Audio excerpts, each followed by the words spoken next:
All right.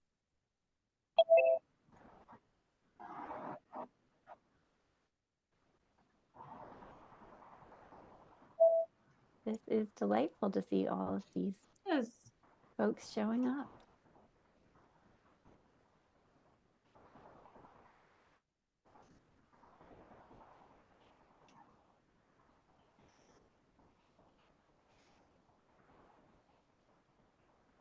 And good morning, everyone, or afternoon. I'm sure it is for most of you. I'm on the West Coast, so still morning for me. Thank you all for joining us for this, the fifth Bookstore Romance Day. This is just the two of us, a celebration of child-free HEAs. Just to remind everybody that the session is being recorded so that you will get an email with the link to that recording after the event is over. There are links in the chat where you can purchase books from Queen Anne Book Company and audiobooks from our partners Libro FM. And now I'm going to turn it over to Tegan, who will be your hostess with the mostest for today. Thank you so much, Billy. And thank you to our authors. Thank you to our attendees. I wanted to say big thanks to our publishers, our authors, and everybody who works in publishing to bring us the books, everybody who works in bookselling to connect those readers to the books, and to all of the readers, because the romance community is such a beautiful place, and I'm so happy to be a part of it. My name is Tegan Tigani. I am actually the children's bookseller at Queen Anne Book Company in Seattle, but I am also an avid romance reader, and I'm a general bookseller. So I am delighted to be here as your host of just the two of us. I'm also a very happily married, very child-free person. So these books mean a lot to me, and I have a lot of questions for our authors today to just kind of dig into what these stories mean to them, how they chose to portray their characters. I hope we're all going to have a wonderful connection and get to learn more about their books. And thank you again for being here. We're going to be about like an hour and a half, I'm assuming. So we'll do little introductions from the authors, and then we will do questions that I have for them and conversation together. And then we will open things up for questions from the audience. So we will have a time towards the end of our time together where we'll have questions from the audience. And I will try to keep up on chat, but I'm also really bad at reading chat while I'm talking and paying attention to things because I get so absorbed in the conversations. So my apologies if I miss anything, but I'll do my best. And I love how people are saying hi from where they are in the chat. And as I said, I'm in Seattle, which is actually quite lovely today, which is a delight. And I would love if our authors could go around and introduce themselves and maybe tell us each a little bit about one or two of their books. Or even if you have more to share, that's fine too. It looks like we're still having some people come in, so maybe I'll just patter for a little bit longer because I don't want folks to miss. But yeah, so I will call on folks, and then you can talk about your work and introduce yourselves. And if you want to share where you are and what it's like there, folks probably would be interested in hearing that as well. So why don't we start at the top of our first person who joined with me today and who's also an alliterative name and the first of the alphabet, Anne. Hello, my name is Anne Aguirre, and I am in Mexico. It is absolutely beautiful here today, probably 80-ish and very sunny. It'll be raining later though, because we are in rainy season. We have two seasons, wet and dry. Um, the books that I am here to discuss are set in the universe, which is the Fix-It Witches and the town of St. Clair. They are very cozy romances. The first three books in the series have a bit of spice, and they are light paranormal romance, very cute. Think of Gilmore Girls meet practical magic, I would say. And then the spinoff is The Only Purple House in Town, which is a very cozy romance. The spice is very limited. There's one kiss and then a fade to black.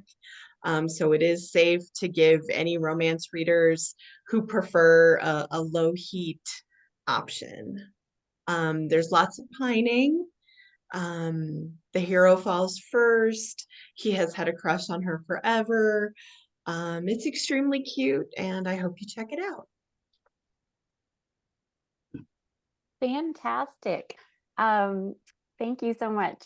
I adore your books, and you have so many different kinds. Oh, I see that there's a question later of what is a cozy romance. We will jump into that maybe in our questions, but we'll continue with our introductions. Adele, would you like to go next? Yeah, so I'm Adele Buck. I live and am currently in the Maryland suburbs of DC. And I have two books that fit this profile. I'm also a happily married, child-free person myself. And my currently published book that is a child-free book is called Fast Acting. It is the fourth in my Center Stage series, which features people who work in the theater of a bunch of different varieties. They all stand alone, however. And the other one, which you can't quite get yet, but is going to be my traditional debut from Harlequin Afterglow, is called Fake Flame. And it's another hero falls first. He's a gigantic, he's not even a cinnamon roll. He is a golden retriever. And both of these are fairly high heat books. Afterglow is definitely going for a very spicy experience for their readers, and I'm really excited about that. I loved writing that book. It was one of those ones that it was so fun and so easy. I was like, people are actually paying me to do this. This is amazing. They're not all like that. I say I have two kinds of relationships with my books. One is when I'm writing them is, oh, my darling, I must run back to your arms. And the other one is, okay, I'm not sure we like each other, and let's just not make it too weird, okay? So. Well, it sounds like we're all going to fall in love too. Miss Beverly, would you like to go next? And I see someone has asked you a question in the chat that might be easy to address by just if you wanted to. What does my shirt say? What your shirt says. Yes. Yes. It's a wonderful message. Yeah. I'm Beverly Jenkins. I write mostly historical romance, a women's fiction series of Small Town, which a lot of people like. And the book that I'm discussing or hope to discuss today is Wild Rain. It's a Western. A woman who she's pretty prickly. And as long as she has her freedom, her horses and her land, she could care less about a man. So I give her a cinnamon roll, and he's never seen a woman like her in his life. He's a reporter. So it was a fun book, caused a lot of discussion. I do a book club meeting with my readers with each book, and it was quite the discussion for those who feel that romance should have babies, and not all. I mean, everybody's entitled to an HEA, so that's my take on. Was it double income, no kids, dinks? Yes. So we'll get more into it later. Thanks everybody for coming. We appreciate our readers. Oh, I love this. Lisa says she's rereading it now. That's the best, right? When folks are rereading, that they can't help it. They need to come back for more. How about Gwenda? Do you want to come next? Sure. I'm going to try not to fangirl everyone throughout this panel. I love all your books. I'm Gwenda Bond. I'm also a child-free, very happily married person with a 3-ring circus of 5 animals. So hopefully if I disappear, that's why. I've got one of the more docile ones on my desk right now, Phoebe. And I just started writing adult romance during the pandemic. I've loved it for years though, and I love romantic comedy especially. So I have written Not Your Average Hot Guy and The Date from Hell, which is a 2-book series about the same couple who are in their 20s. And they ain't having any babies because they have enough problems in dealing with the kingdom of hell and trying to like keep Lucifer in line, the hero's dad. And so it's really a book about, more a book about the characters coming to terms with their families. And I always say, like, who has more daddy issues than Lucifer's kid? um and Mr. and Mrs. Witch is my most recent, and it is about a character who is a little prickly, a little, very career focused, and her mother is very anti-romance, and she meets a hero, and it's more of a story about a community of witches. It's Mr. and Mrs. Witch is just what it sounds like, Mr. and Mrs. Smith, with a hunter and a witch who meet each other, don't know who they are until their wedding day, and so it flashes back and forth in time. And so I think too, like a happy ever, and we'll talk about this more, I'm sure, but like a happy ever after, not only does it not have to have the characters having their own kids, but it can be their commitment to like a larger community that they're part of. And I feel like that's a lot how my life looks. So yeah. I love that. And Mary Robinette, would you like to introduce yourself and your books? Sure. I'm Mary Robinette Cowell. I write science fiction and fantasy. The book that I wrote that's the most classically romance is Shades of Milk and Honey, which is basically Jane Austen with magic. But the books that I think I'm actually here for are the Lady Astronaut books, because I have happily married couple, no children, and no children in their future. And the thing that I like to say is that I I am writing the happily ever after portion of the book, because I write happily married committed couples who are facing adventure, but they're doing it within the bounds of a strong committed relationship. And like my fellow panelists, I'm also in a happily married relationship, no kids, unless you count cats, dogs, but actually my dad. We live in a multi-generational household, and my dad is basically Doc Brown but Southern, and an 8-year-old boy. That's great. That's great. Well, I think that is a wonderful segue to my first question, which is how do each of you define what a child-free happily ever after is? Like, what does that mean to you? You can answer about your characters, and you can also answer about yourselves if you'd like. Would anyone like to step up first? I mean, child-free is what it is. It's child-free. And I'm not child-free. I'm a widow. I've got 2 kids. But, I have girlfriends who have kids who don't want kids. Yeah. And subjecting themselves or surrendering to what society thinks women should do or be, when they really didn't want to. And everybody deserves a HEA, no matter the identity. So when I wrote Spring Rain, Wild Rain, which is the book, her name is Spring Rain, she was in the first book. And I knew from then, when she was a side character, that she wasn't going to have any kids. So when she got her own book, it just carried that same thing forward. So that's my 2 cents. Thank you. And Adele, I thought you might have something to. Yeah, I mean, first of all, it's can be kind of tricky, and I know this from my own personal experience, because my husband was very much a no. I just know I don't want to be a father, and I was kind of a 5. So I kind of had a little bit of adjustment period where I was like, okay, I'm making the decision that this is not going to be part of my life. Whereas I kind of had sort of put a pin in it, think about it later kind of thing.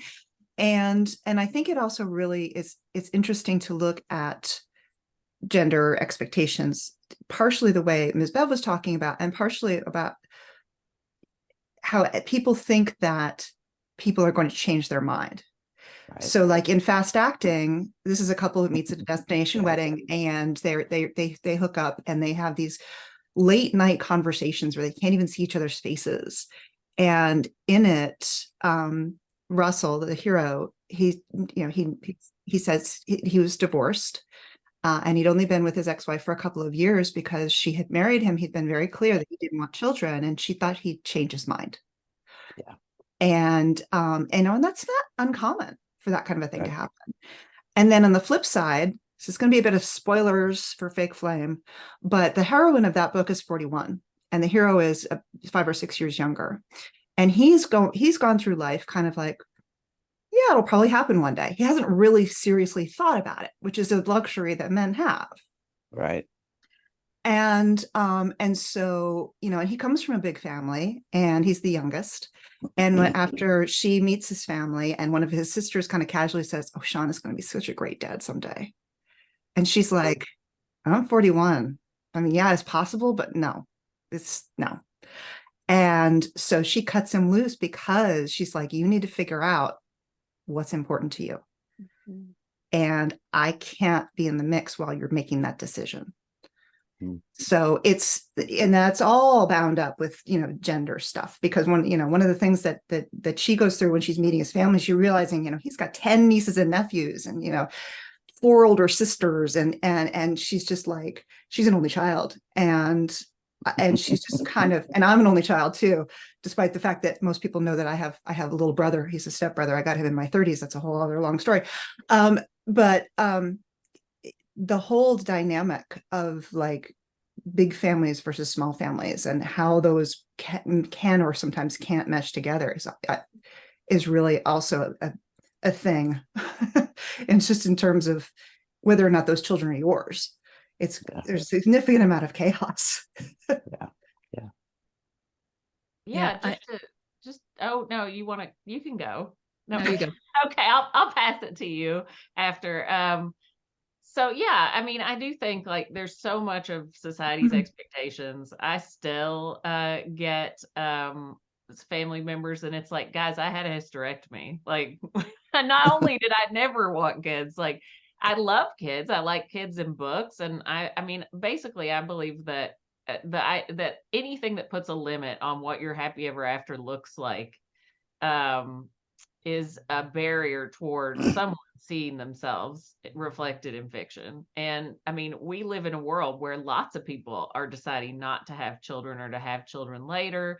A lot of people have families that don't look like the families that we've traditionally seen in romance. And, romance is reflecting reality, but still there is kind of this expectation culturally that the highest, happiest a woman can be, right, is if they Right. have kids, and that your happy ever after has to involve that. And I think that we all know that's just not true. If Dolly Parton can go without kids and be as rad as she is, I think that, she's pretty much a living happy ever after, and has a great relationship. And she has been very vocal about the fact that she felt she had to choose between having kids and having her career. And that's not true of everyone, but it is true of some people. And so I just think like our stories are much richer and more interesting when we bring in the way our lives look to them. And so yeah, I mean, it would be strange for me to write in some ways a character having a child, although now if I say I'm not ever going to write that, I absolutely will. So I will not say that. So I'm in the same boat as Adele, that my husband had said that he didn't want kids, but I thought it was in the same way that you say, I don't want a glass of water, but if someone hands you the water, that you'll be perfectly fine with it. And that we'd said that we were going to put off deciding and for 3 to 5 years while we figured out the marriage. So the fact that we said we were going to put off that decision, to me, meant that there was a decision to be made. I was wrong. And it was hard because I come from a family that's that like I'm named after both grandmothers. My middle name goes back a couple of generations, and the fact that there was no legacy. So what I did was I sat down and thought, you know, what are the things that are important to me that having a child would do? And that's connection to the next generation, Right. legacy, and but the connection to the next generation was really one of the biggest ones. So I handle it by being very involved with my niece and nephews, and also by doing a lot of mentoring. And so in my fiction, I have characters that run the gamut, characters who are like, yeah, I don't want children and I never have, to characters who have had to give up, felt like Elma York in my Lady Astronaut series.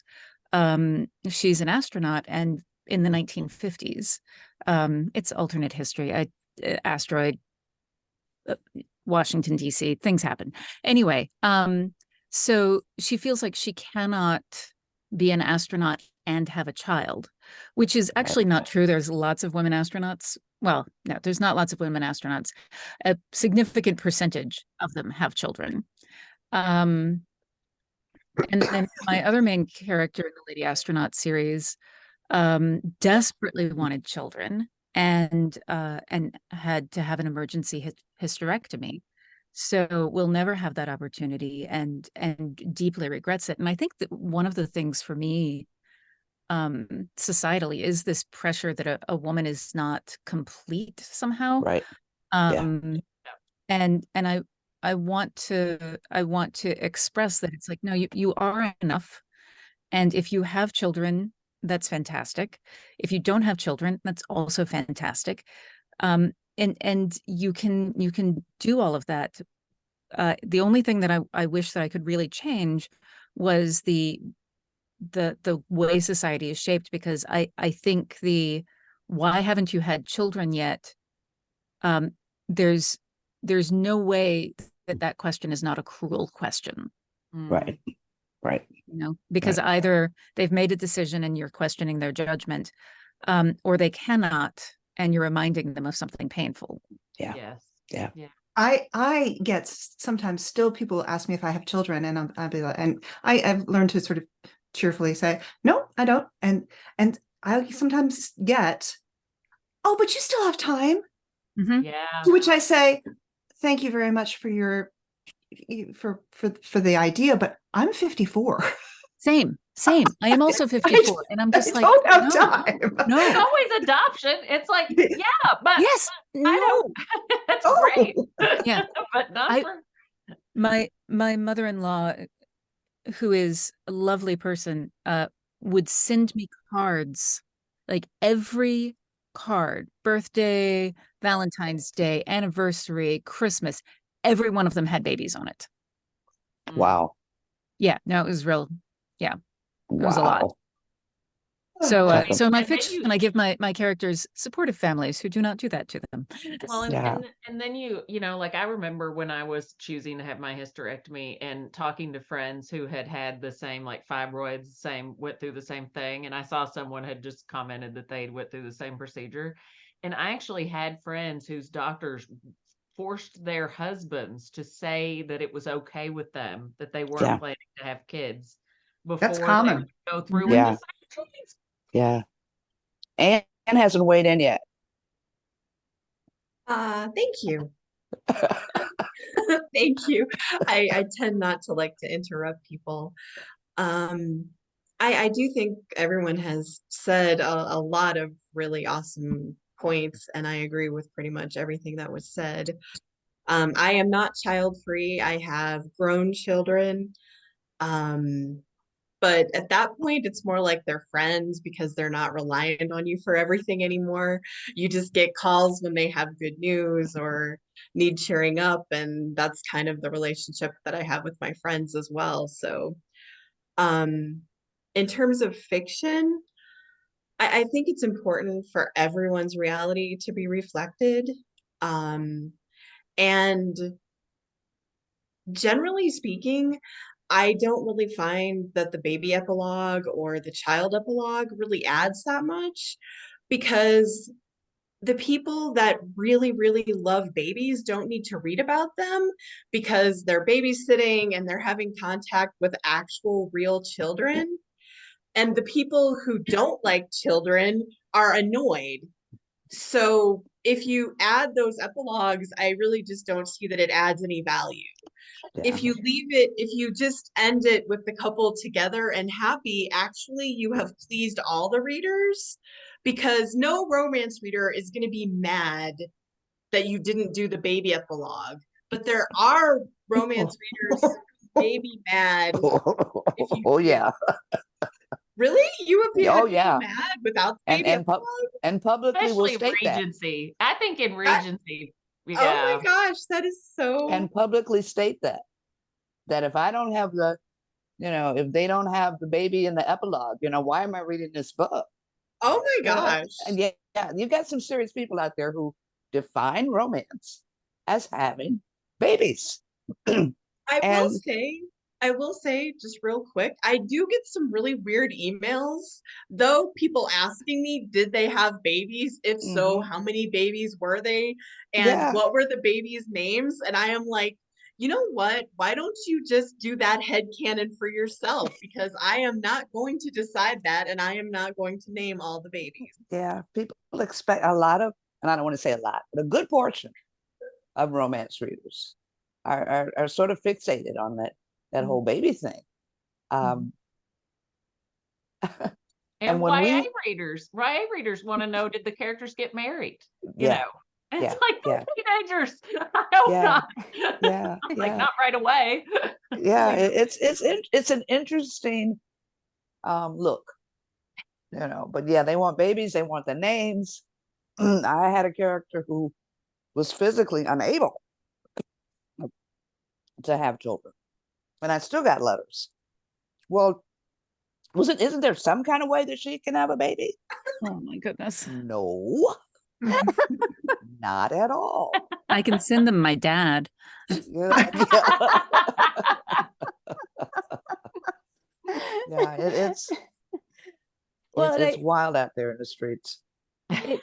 this is also touching on kind of different expectations for different genres, and kind of choices that maybe now, as we're having a much broader, wonderful, more inclusive romance world, and a lot of kind of genre blending, maybe expectations are shifting in some ways, but becoming more entrenched in others. So I just want to say thank you, Ms. Beverly, for doing that, for branching out and being brave enough to stand up to those readers, to show that everyone who is a reader of yours can find a happily ever after. I just thank you. That takes courage, and it's bold to try something different, and it's also bold for folks to speak their truth. So all of you, thanks. You're welcome. And I guess we've kind of already touched on why we think it's important to portray these happily ever afters for couples, and the whole idea that there are societal pressures of, like, that rhyme: first comes love, then comes marriage, then comes the baby and the baby carriage. But how did you decide? Did you know from the beginning, some of you already touched on this, but did you know from the beginning that this was not going to be a part of your book, that there would not be children mentioned, or that it would even be part of the character's journey of deciding their relationship, of what? Because I have to say that was one of the defining moments of my relationship, of deciding together, of like making that clear and supporting one another in that decision. And sometimes it's not a decision, sometimes it's circumstance, but that kind of support together is kind of an opportunity in plotting.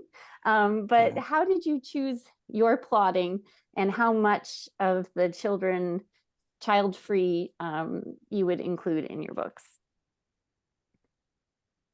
So mine was odd, the Lady Astronaut books, because they started as a novella when my character is in her 60s and her husband is older and in hospice.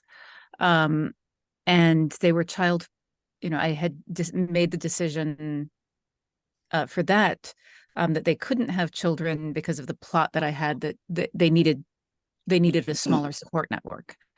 Um, so with that, I had references to the decision that they had made, and then when I decided to write the novels, which are set 40 years before that novella, I decided to include the moment when they make the decision, to actually have that on the page, have that conversation, and have it be a conversation that isn't just one scene and done, because Right. it's not a fast conversation.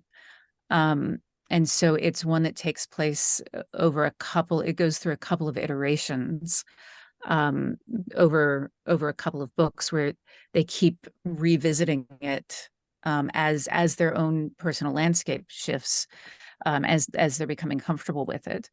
And I did that because I sometimes find that the most honest fiction that I write is where I've inserted some of myself.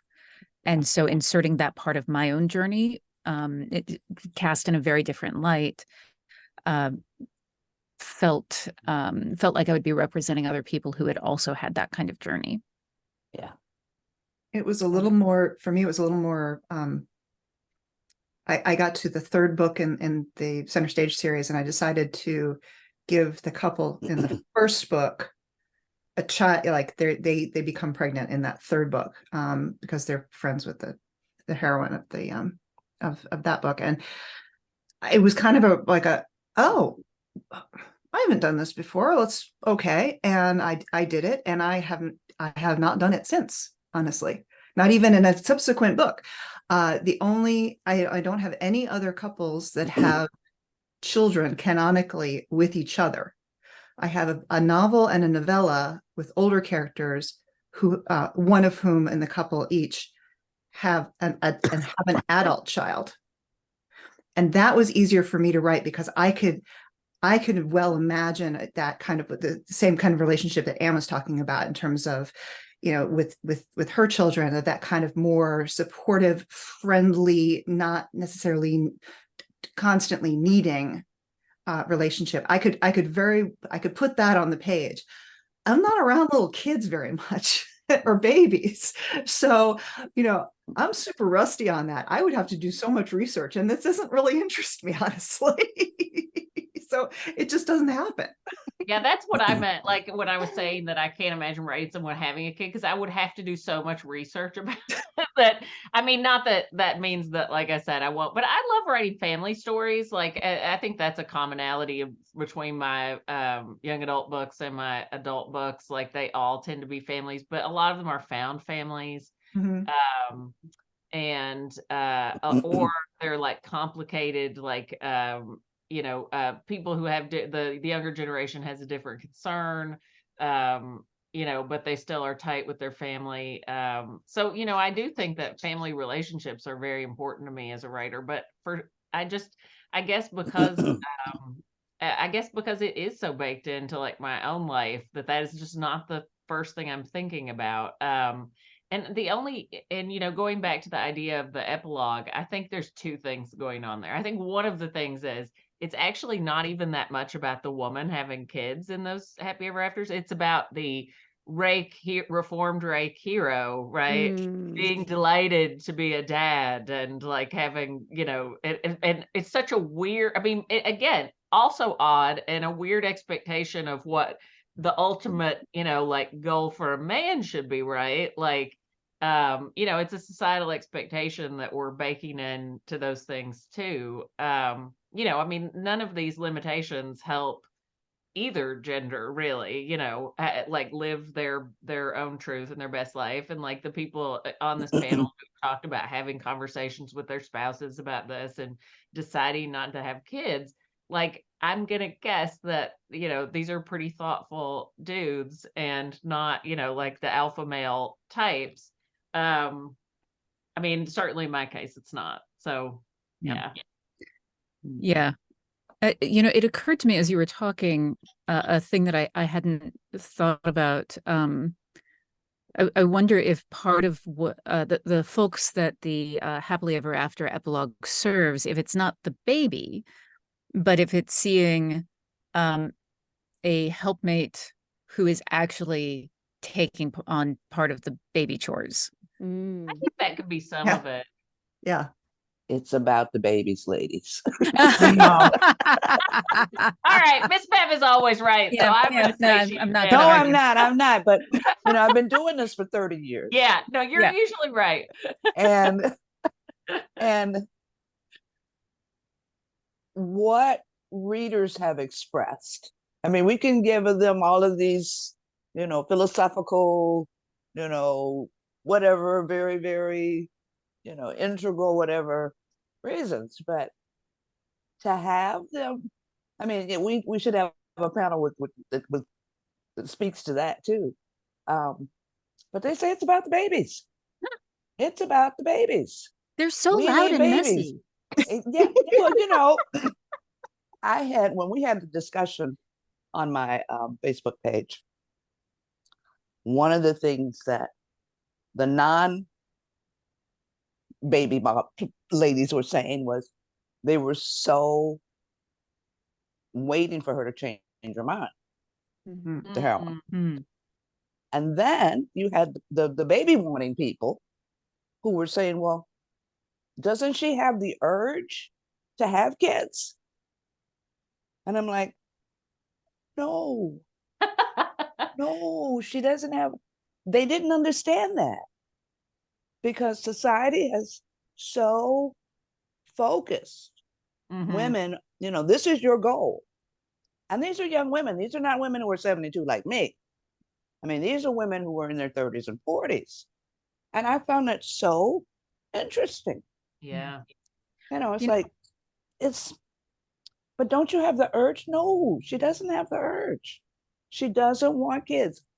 When she appeared in that first book, I knew she didn't want to have kids. And there was no way, because, characters won't do what they don't want to do. And there was no way I was going to be able to convince her because that's not my job. My job is to write the character as she comes. It's not my job to make her want children. So, my 2 cents again. And I will say that when I was Anne was 29 talking. Oh, sorry, Anne. Sorry, But I missed it. think she's on mute. Yeah, Anne, yeah. are you on mute? Yeah. Yeah, okay. I am. Okay. To avoid interrupting. Actually, as you guys were speaking, I happened to remember something from when I was first published and I was writing the Sorrentha Jax series. Jax was a character that I knew from the very beginning, like Dolly Parton, did not want children. Her career was her focus.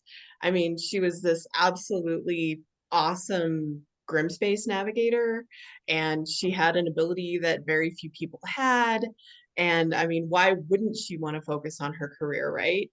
The most hate that I have ever gotten was when she had a relationship snafu, I guess I'll say, with the love interest because he had lost contact with his family and then he found out that he had a nephew that he didn't know about. So he went and like found this nephew and he wanted to raise him. And Jax was basically like, good luck with that. I am going back to space. I think that you guys will be very happy. I got so much hate mail.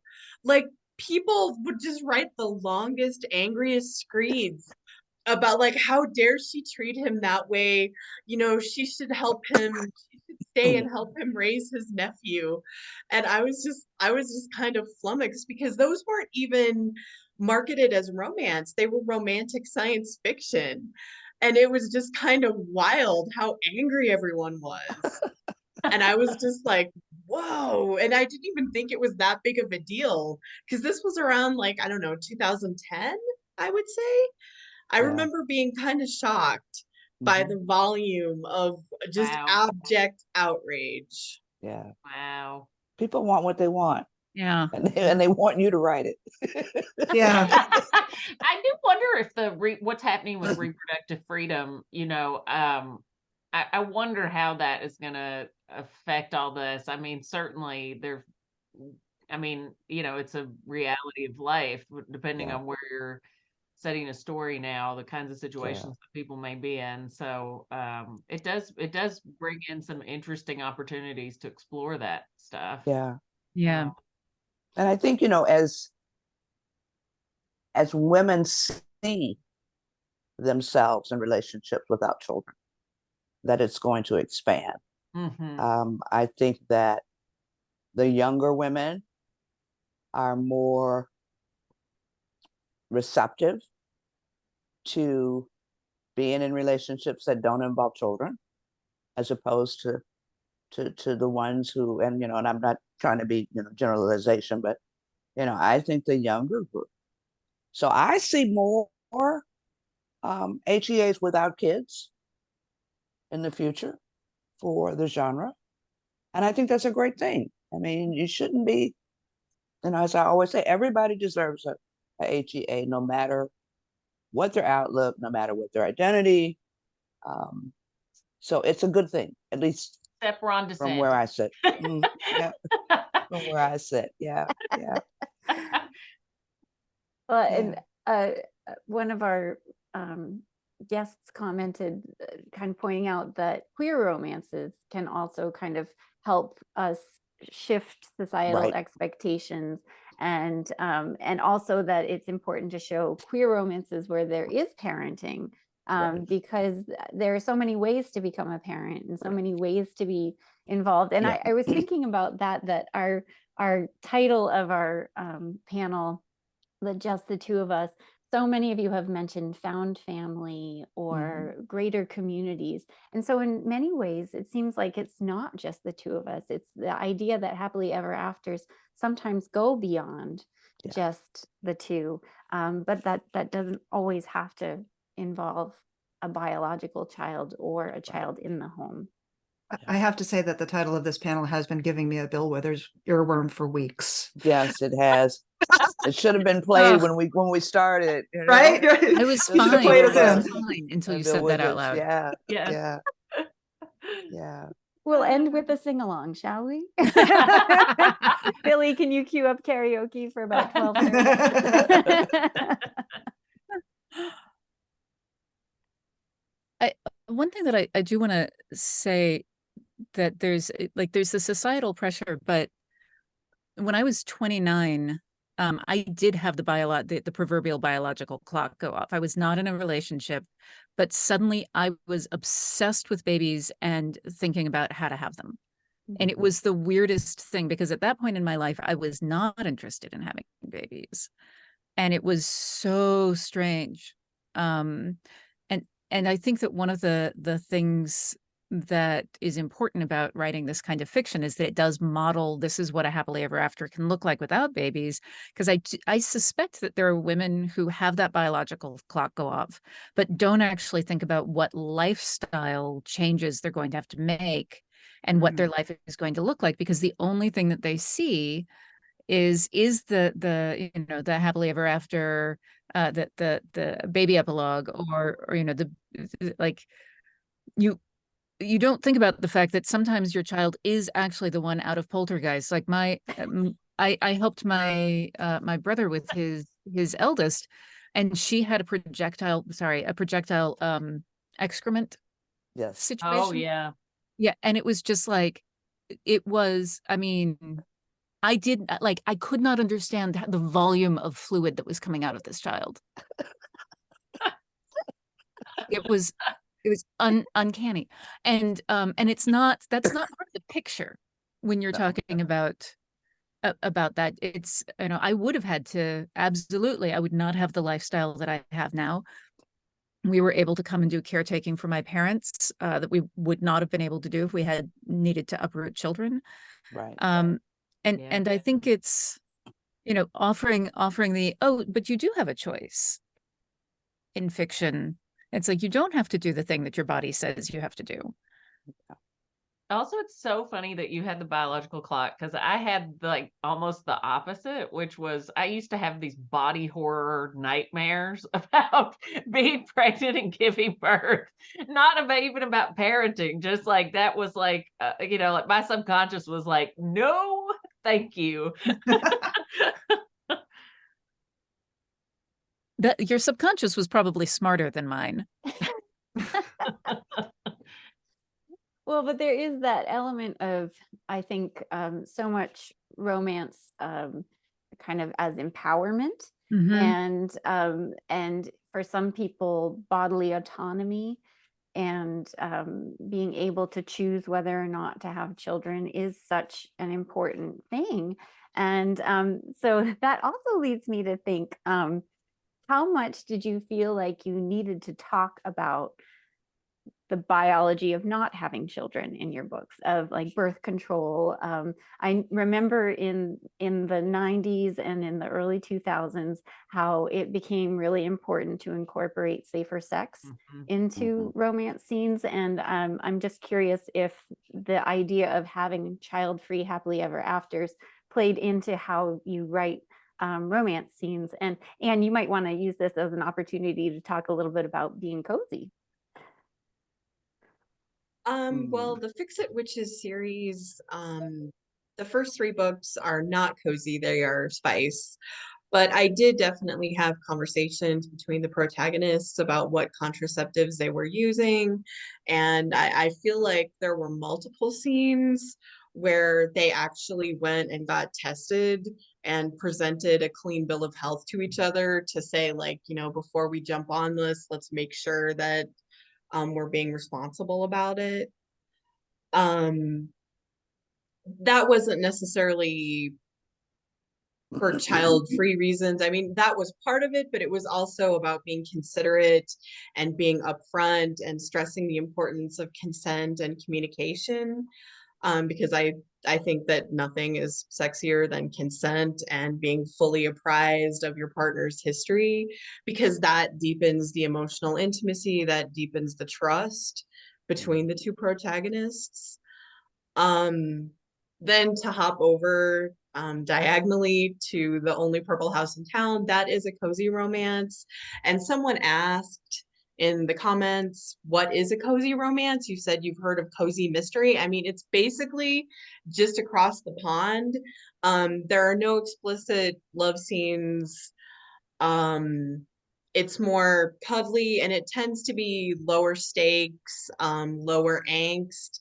Like Sure. the biggest problem that they face in The Only Purple House in Town is meddling from and sabotage from the Karen who lives next door, who is very unhappy about all of the found family developing at the ramshackle Victorian. She thinks that purple is the wrong color for a house and it's devaluing property, and she doesn't like all the comings and goings, and she just really wants to get up in their business. So it's like that type of a story. Like there's no world needs to be saved or there are demons pouring out of a portal. It's like how do you defeat the Karen without actually murdering her? Yeah. It is a cozy romance. It's not a cozy mystery. If it was a cozy mystery, then absolutely the Karen next door would have been murdered by someone. The Karen next door is the title of the mystery. Right. That could be your next book. I love it. But to the point about biology and birth control and everything like that, that is actually one of the most fun things that I have about writing characters who are over 50, Yes. because it's a completely different negotiation. So I have a novella called The Wedding Bait. And like I said, these are not necessarily child free because one of the partners has a grown child.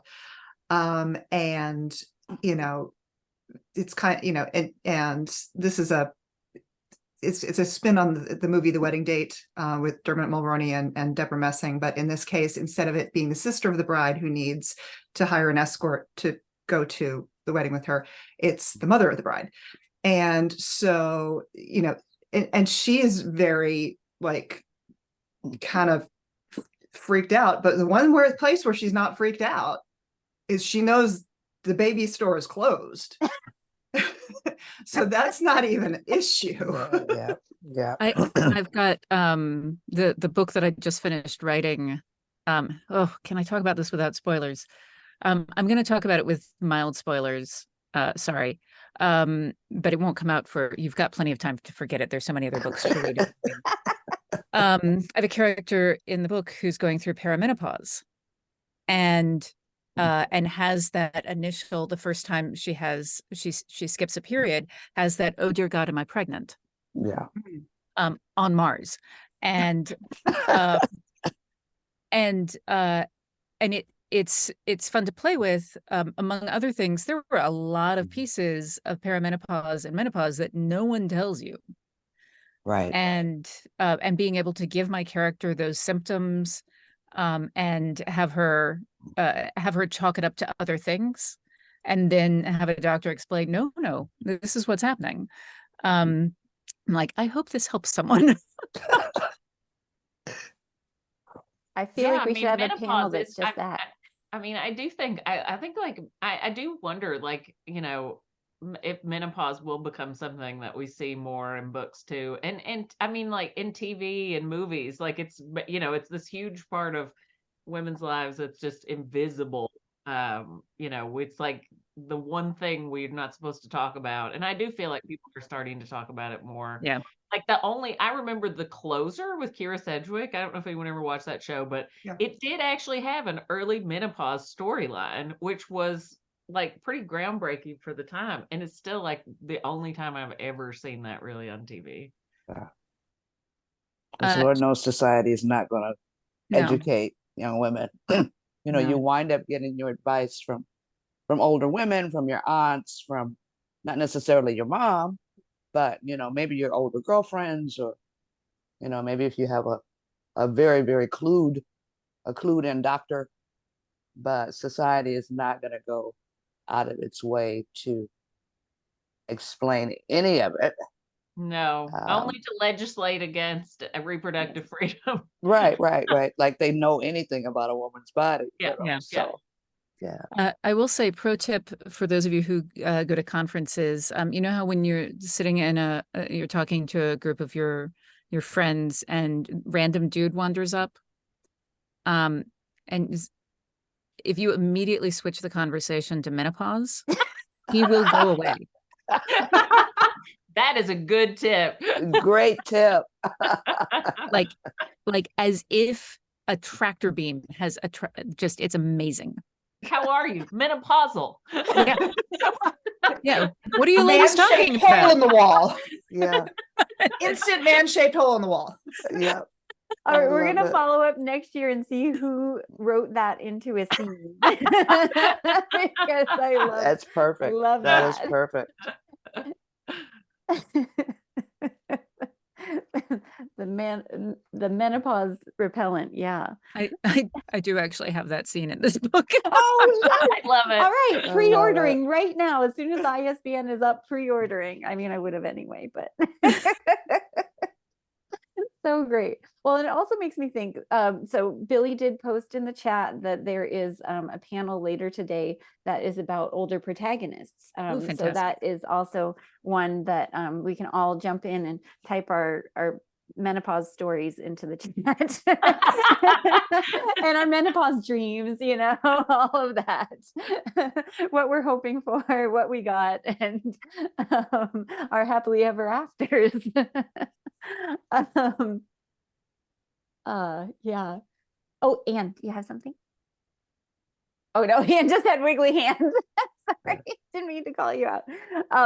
I was doing that thing with the middle-aged eyes where I could see movement but nothing more because I was trying to look at my notes. So I have a question. This is really inspired by Mary, when I read your book, The Spare Man. This is, my question is, do you have any fictional characters who you wish had stayed child-free? Because I have to say, I loved the Thin Man movies. And, oh my goodness, yes. And Yeah. when they had a baby, I was like, it was much better when they just had a dog. Yeah. Yes. Because you know, solving the mysteries and being flirty and drinking all that, those martinis, you know, it suited me better as someone enjoying it before they had a kid. And so I was wondering if any of you have some folks in fiction or in pop culture or Every time they've introduced a child. I'm like, literally trying to think of any piece of media where they've introduced a child where it's gotten better. Never. I was kind of disappointed that Sarah McLean's Day of the Duchess had a baby epilogue, because so much of that book revolved around the idea that she couldn't get pregnant again. And it kind of, Yeah. I kind of wish that I had just skipped it and like pretended it didn't exist. Yeah. Yeah. I do Love think there was Sarah, a but baby. yeah. There was a baby storyline on Lucifer, the therapist character, and Lucifer's brother, that I thought was in an interestingly exploration, and there were a lot of power dynamics back and forth that they explored. And that's the only example I can think of where it actually made something more interesting, because it gave the mom and the dad like meatier things to do with their roles on the show. Mhm. Okay. because it is a choice, right? And I guess that's an interesting thing. You as authors, sometimes I imagine the characters do kind of come to you and dictate what's going to happen, but you do get to choose of how things whether babies get introduced or not. And I think a lot of times it feels like there's a series or something and it's going on, and they just feel like they need to mix it up, so they add a baby. And I saw you might have something. I can't believe no one has brought this up, but the Twilight baby. I was so disturbed. Never That's all saw I it. can say. So weird when you're reading the books, and I had all these teenagers come in and be just so shocked and disturbed, and I was like, oh, I hadn't read this one yet, but Billy's chat, yeah, but Yeah. it was very disturbing. Good point. Yeah. Yeah. And the it whole imprinting, the Jacob stuff, like no, like no. There were just levels Levels of squick. on the flip side, we already talked about Dolly Parton as a fantastic icon of child-free happily ever afters. Are there other people that you look to in your lives, either fictional or real people, to kind of help you model some happily ever afters without children? My parents' best friends. Love that. I grew up calling them Uncle Lee and Aunt Gail. And they didn't have any children. And what was funny is that, me being an only child, I was a little bit more portable than, having multiples. And so we would go on vacation with them. So we, the five of us would go to Ireland, or we go to California, or whatever. And I was, kind of stuffed in the backpack of the station wagon rental, and, off we'd go. And it was, it just seemed very normal to me. That makes me so happy, because that's who I want to be to all of my friends' kids. Like, I want us to be, the cool folks who come and make vacation easier for their parents. And Yes, I enjoy yes. being around those kids. I love it. And I can, I'll take them when they're having a moment, because I don't have to do that every day. Right. I do the same thing for, I mean, most of my friends' kids are pretty much grown by now, either in high school or college, but yeah, it's, when they were little, I can remember, visiting my friends in San Francisco, and, taking their youngest by the hand, and just like he had so much energy. And so we'd like race down the block, and then we wait for the other people, and, and make up little games. And my friend Marie was just like, she was so tired. You were a hero. And I was just having fun being a big kid. Yeah. Like making sure a kid didn't run out of traffic. That was my only job as far as I was Yeah. concerned. Well, somebody put in the chat, they're Eve Dallas, That's a great Mhm. one. Yeah. Mm. That would so screw that up if they gave Eve and Rourke a baby. I would be furious. Well, That would be terrible. it would be Yeah. terrible. It'd be Mary, terrible. Mary Russell and Holmes from Laurie King. Yep. Hmm. Mhm. And Yeah. Ina Garten, the hostess with the mostest. Yeah. Yeah. Hmm. Yeah. So there are models out there. Hmm. Well, actually, also, there's not. It's not so much it's definitely not a romance, but all of the characters in Deanna Raybourne's Killers of a Certain Age. Oh, Mhm. yeah. Oh, What a great book. There's no way those women could have had children. No. In Yeah. Mary Doria Russell's The Sparrow, I can't remember the characters' names, but they're an older married couple, no children. And one of the things that she says is that over the course of her life, she's been married to 5 different men, all of them the same man. Yeah. And that the shape of her marriage has changed and evolved constantly over that time, and that it's the found family of they had expected that they would have children and just never did. Mhm. And so they cultivate children and people around them to, Yeah. and that was such a beautiful framing of it. And I think that's the first time I encountered it. Mhm. that was The Sparrow by Mary Doria Russell. I Yes, see. definitely not romance. But it's a 100%. No, beautiful book. What a great definitely reminder. not. Yeah, that is such a great book. And again, it kind of feels like it transcends genres. Yeah. Mhm. Mhm.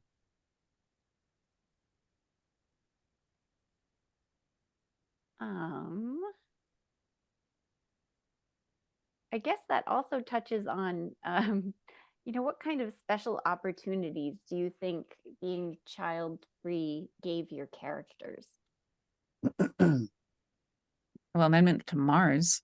Right? Yeah, travel's a big one. I mean, in real Yeah. life and in fiction, right? It's Yeah. just easier. Yeah. Yeah, I mean, mine are like sort of early in the relationship, but I think what marks it out, in Fast Acting, Russell has already gone through a divorce based on this, and Kathleen is Catholic, and the youngest of another big brood, and she's one of those characters who just doesn't feel like she fits in her family at all, because she's an actress, and her work is mostly at night, and her family will have a function, and they'll be like, why can't the understudy take over, and she's like, that's not how it works.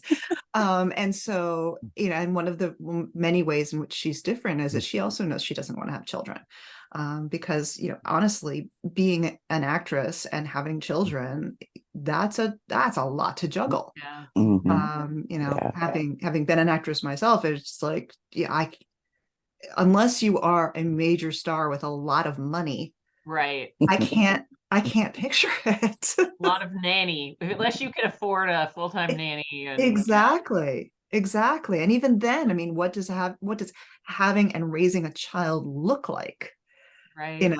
in terms of your involvement? And so it all gets very complicated very fast.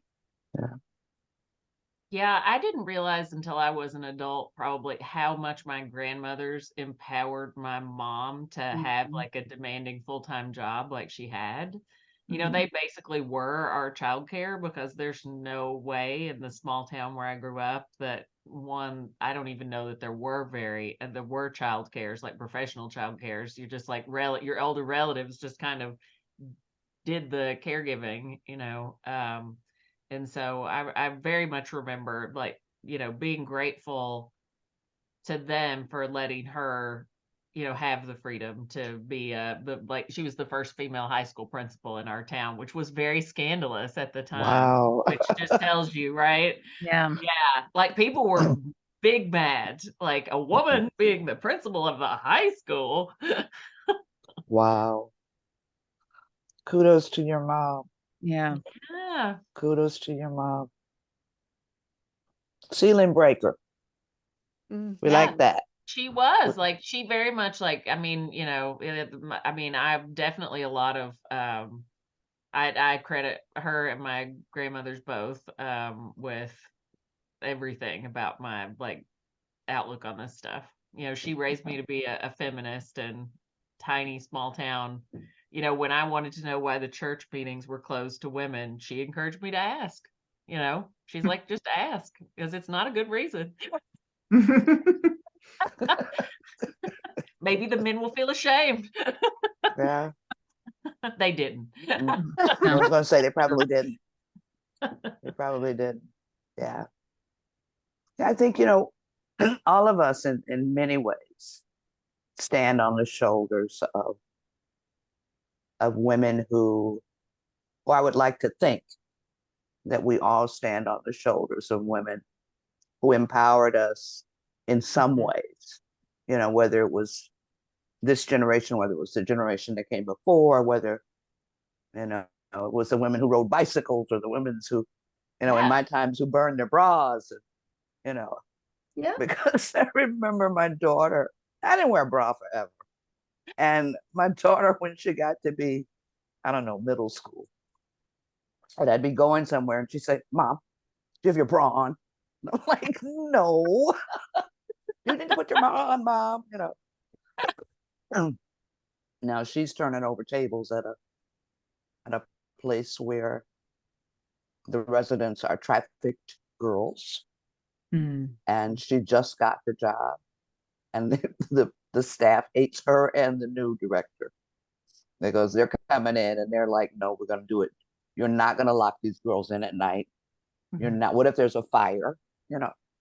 So I think we like to raise our daughters to be the women that they need to be, and stand on the shoulders of the women who empowered us. So keep it going. Keep turning over tables. Yeah. Congrats to her. And that's one of the great things about romance, because we can write that. That's right. In science fiction too, Yeah. You can write these women who are, not your quote unquote standard nice girl, So Yeah. more 2 cents for me. We're all getting rich. Thank you. That's what happens when those 2 cents add up, is we all get rich. Well, so we open up to some questions from the audience. Okay. If folks from the audience want to type in some questions, I will read them out to people. And it would be great if they're kind of general questions that more folks can answer.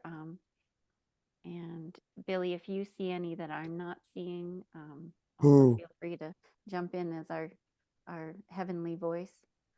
And one trick that I'll tell folks in the chat is that if you put 2 question marks in front of your question, it'll make it much easier for Tegan and Billy to spot them. Thank you. Great idea. I do a lot of these. Great idea. A pro tip. Suddenly I feel like people are quieter. They were so chatty before. Yeah. Well, while people are, oh, there we go. I was going to stall and I don't need to anymore. The question is, what are you all working on now? Anne, do you want to go first? Oh, sure, actually. This is a big mystery project. We haven't really talked about it too much, but 2 words, Assassin Academy, and another 3 words, Enemies to Lovers. I can't really tell you too much, but the world building was super fun and it's very detailed. And it's going to be a return to more Razorlandish and Enclave-ish type of stuff. I started writing very sweet, very cozy things during the height of the pandemic when the news was so grim.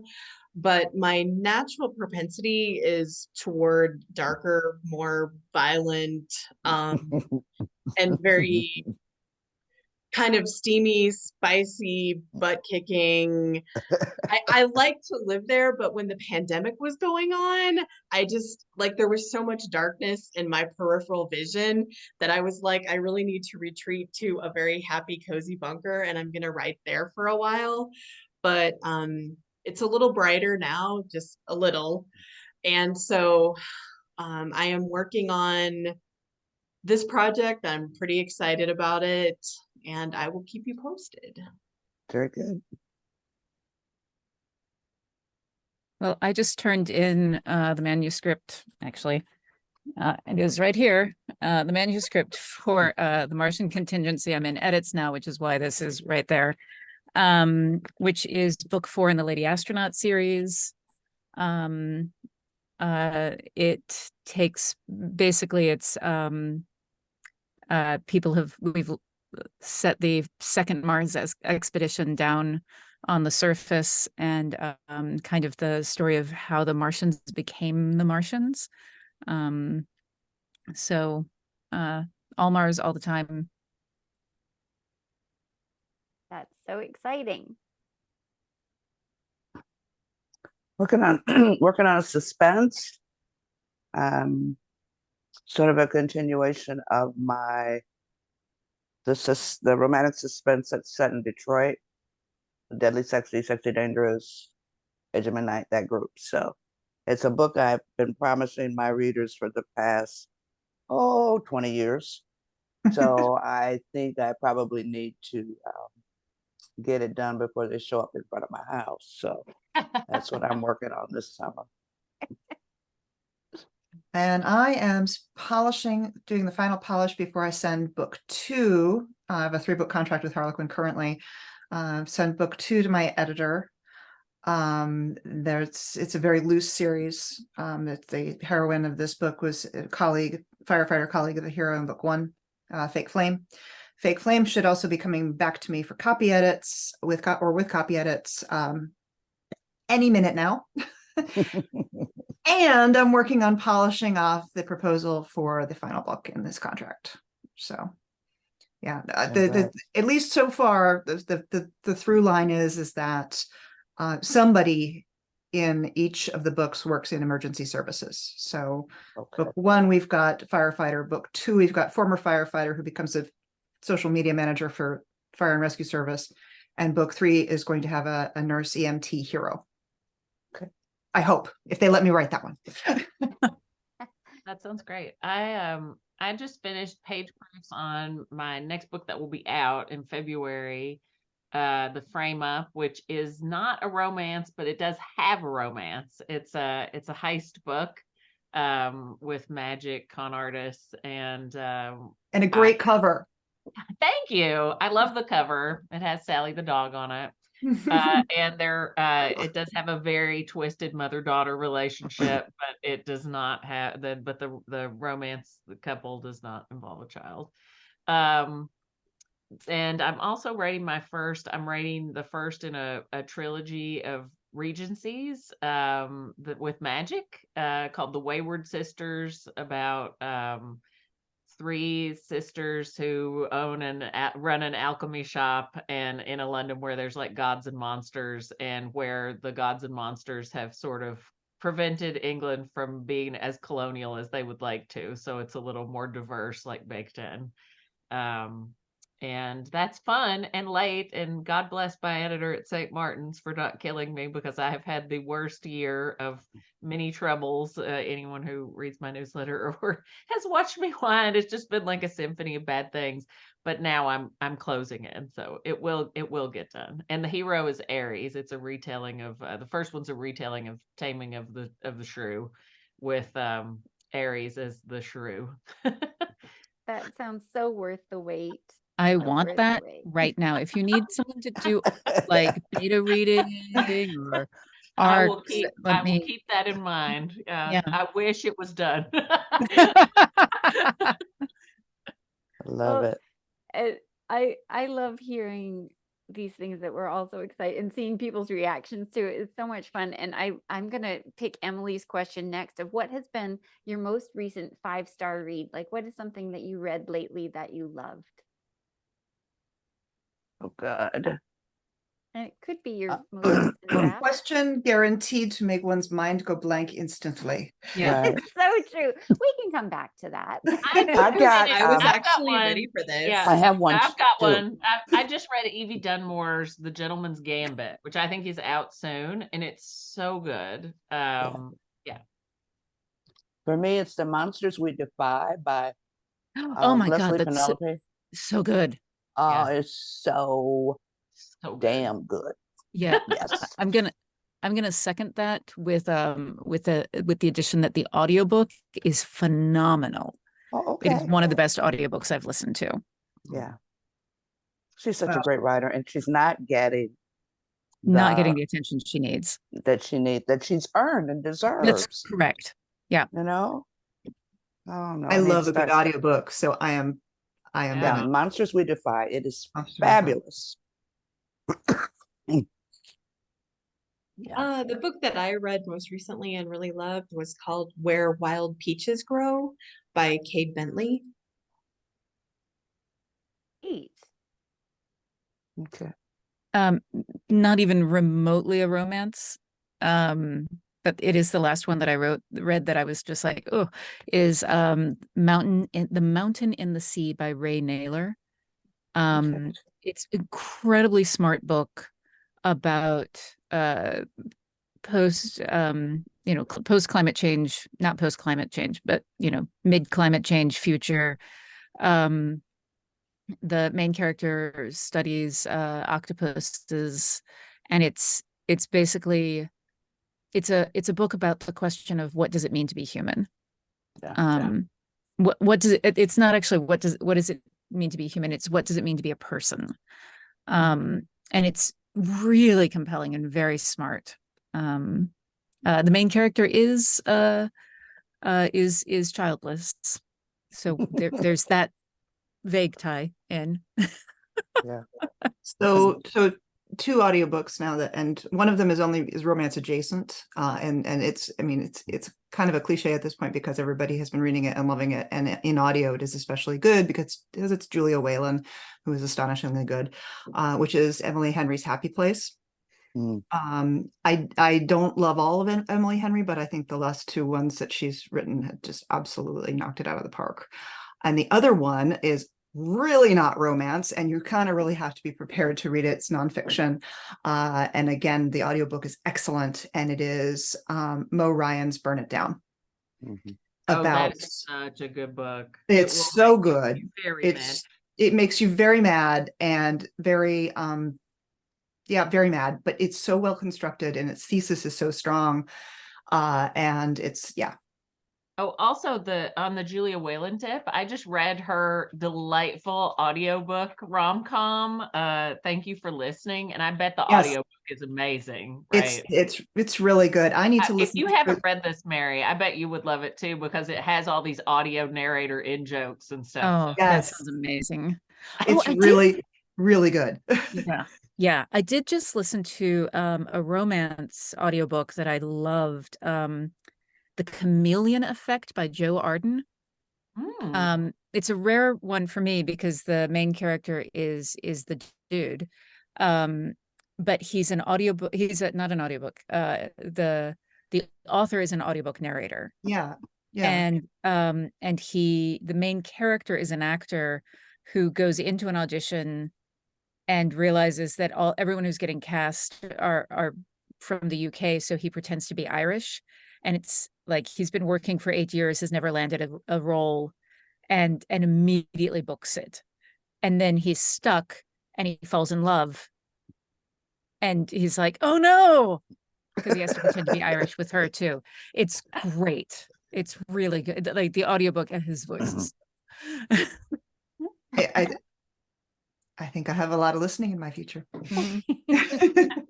It's always the best when you come away with a list of things to look for at the bookstore, the library, and on Libro FM. Yes. It's like, yes. Yeah, I totally got my notebook out and started Yeah. writing down. I'm just going to save the chat. Seriously. Yeah, right. Mhm. This is a great question. Did any of you get pushback from your publishers or pressure from your publishers, your editors to add children to your stories ever? No, Good never, for those editors. never, Trusting never. your vision. Good. Scrolling through.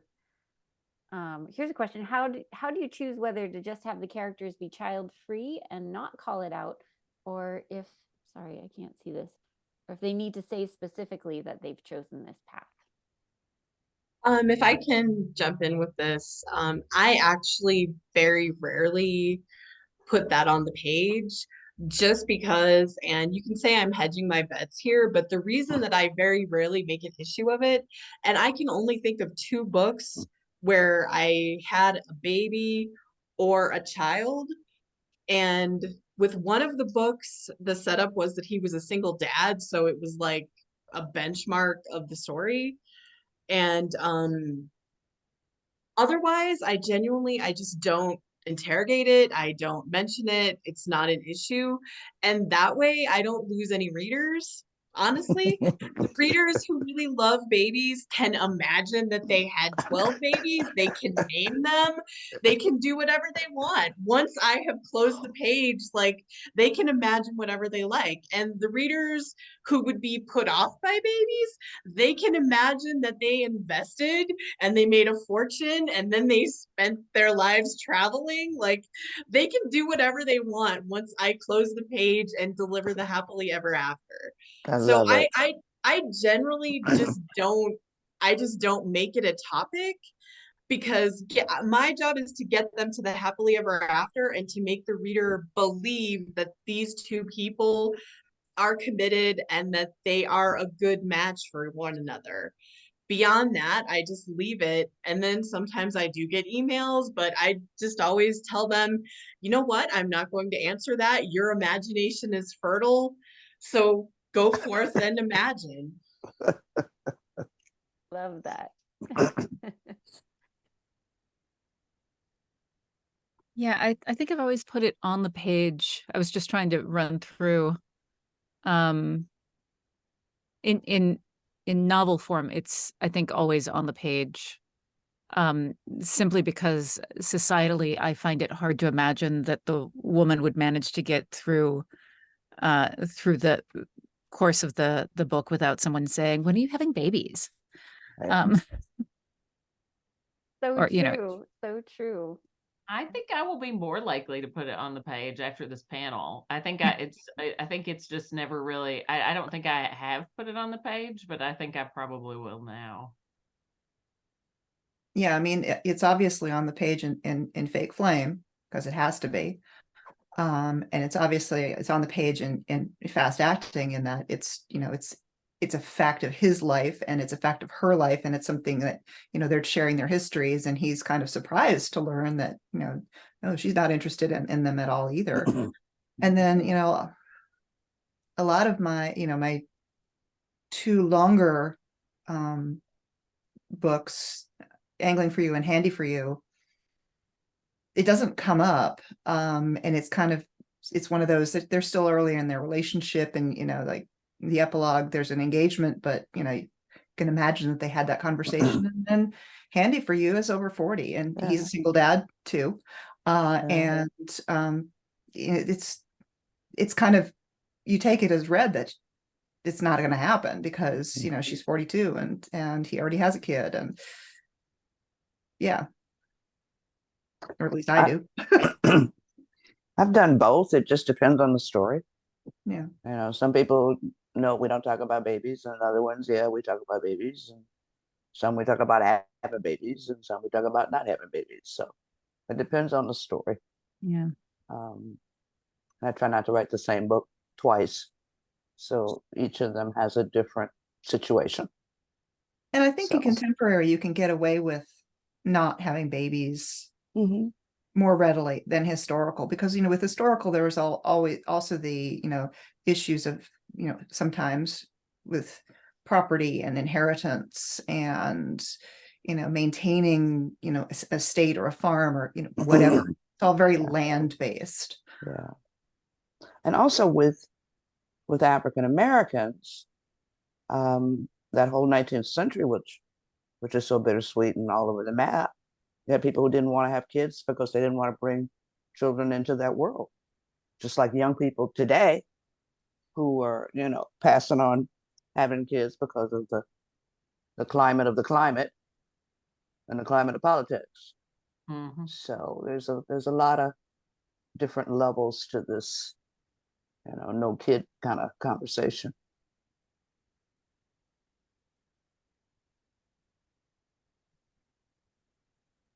A lot of information in our chat too, that Billy was keeping up with the titles and typing, and other folks were chiming in our chat. So hopefully folks get a moment to capture that.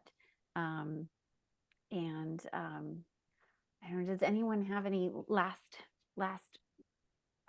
thoughts that they would like to share with the panel, or questions for each other? I've enjoyed myself. Yay! Yeah, great discussion. Yeah. I have enjoyed this very much. I've I enjoyed just myself. want to thank everyone for joining us today and thank my fellow authors for the amazing discussion. It's been very lively and I have laughed a lot and learned a lot. I appreciate all of you. Thank you. Ditto. I gotcha. Yeah. I saw someone in the chat much earlier who said, for parting thoughts, who said that they were had just learned that they were going to be childless, not by choice, and trying to figure out what their happily ever after would look like, and that's part of why they were here. And I just want to remind you that you have been happy before, and that things that made you happy before will still make you happy.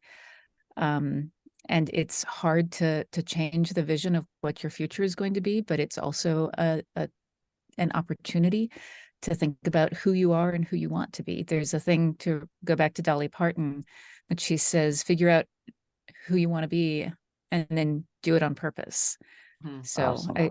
I wish you the best of luck in doing the rest of your life on purpose. Awesome advice.